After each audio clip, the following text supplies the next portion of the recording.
How's it going, you lovely bunch of bakers? Hope you're having a great day so far. Welcome back to the channel.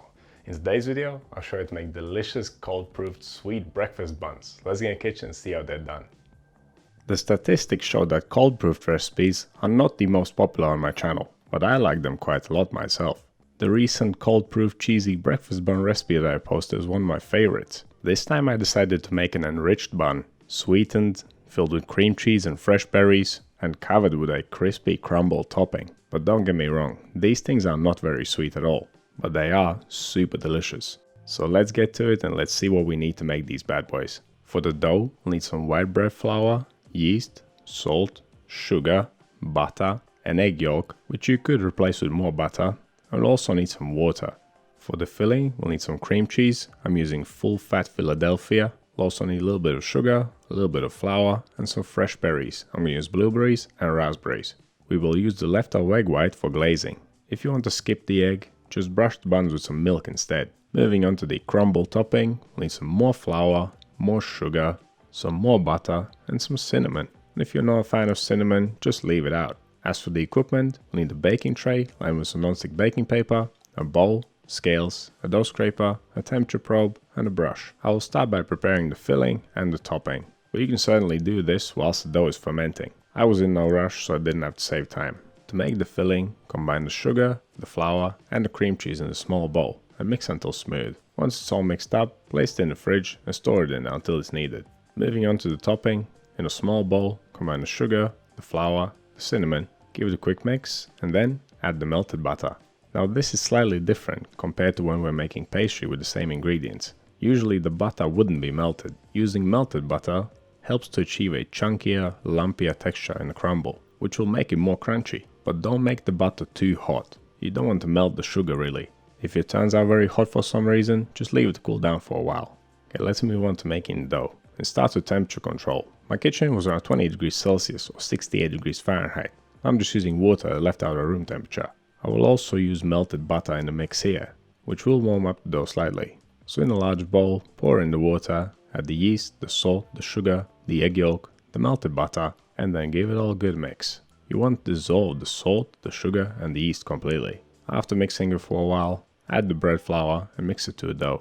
We don't want this dough to be too warm, as we will ferment it at room temperature at first, and only then it will go in the fridge. If it ferments rapidly at room temperature, it might overproof in the fridge. Although this is quite a fail-proof recipe. Making small breads like buns is very easy with the cold proofing method, because they cool down pretty much instantly after you place them in the fridge. The final temperature of my dough was around 23 degrees Celsius or 73 degrees Fahrenheit, which is pretty much perfect.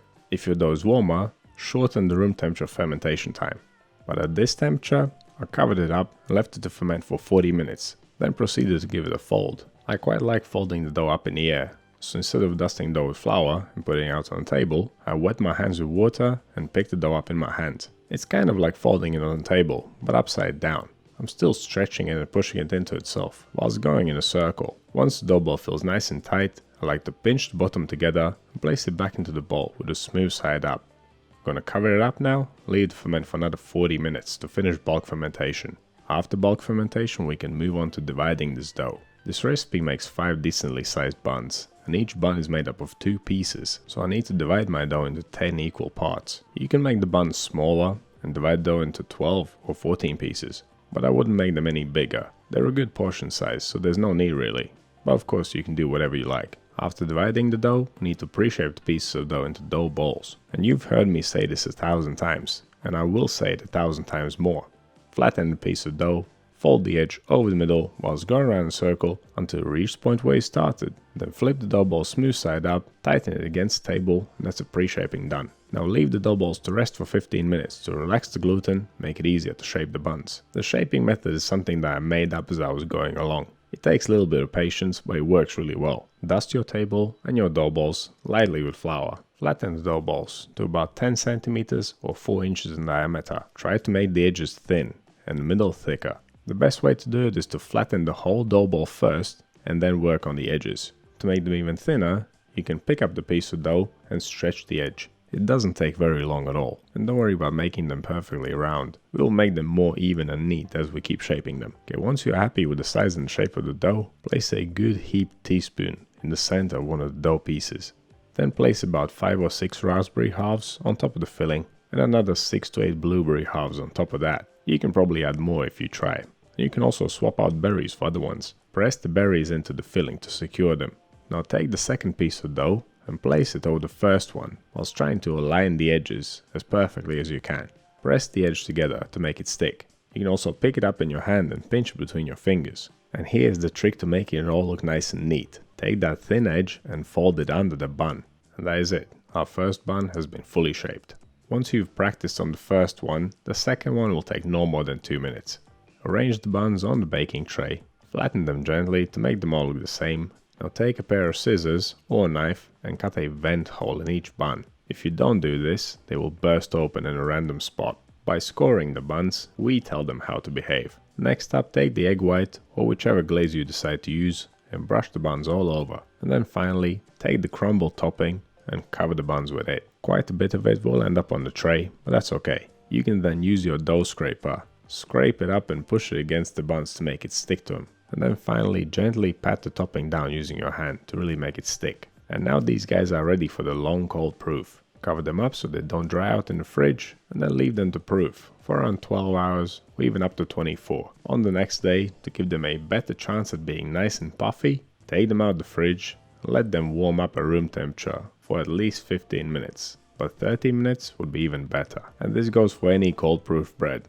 Of course you could bake the bread straight from the fridge, but it will turn out bigger, lighter and softer if you let it warm up for a while. And during this time you want to start preheating your oven to 170 Celsius, 340 Fahrenheit, fan on, and if your oven doesn't have fan, go for 190 Celsius, which is 375 Fahrenheit. Right, these bad boys are ready for the oven, so let's get them in there. They'll take around 25 minutes to fully bake. And if your oven's a bit funny like mine is, and bakes things more on one side than the other, you want to turn the tray around halfway through the bake.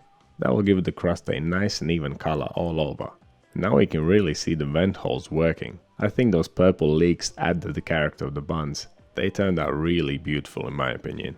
Let's get them out of the oven and have a closer look. These are some beautiful breakfast bombs. To be fair, I wasn't sure how they would turn out. And I didn't even fail this time. This was my first try. It all worked perfectly. From the dough, to the filling, to the shaping, to the proofing. Cold proofing is such a great method for breakfast baking. I have accumulated a few cold proof recipes over the years. I think I might split up the cold fermentation playlist in two, cold bulk fermentation and cold proofing. So if you are a fan of this method, you'll be able to find those recipes more easily. And don't forget to give me a thumbs up if you do love these types of bakes. So what do you think of my buns? What is your favorite cold proof bread? Let me know down in the comments. If you want to see more videos like this one, click over here. Subscribe to the channel, click right here. That's all I have for you today. Thank you so much for watching. I'll see you in the next one.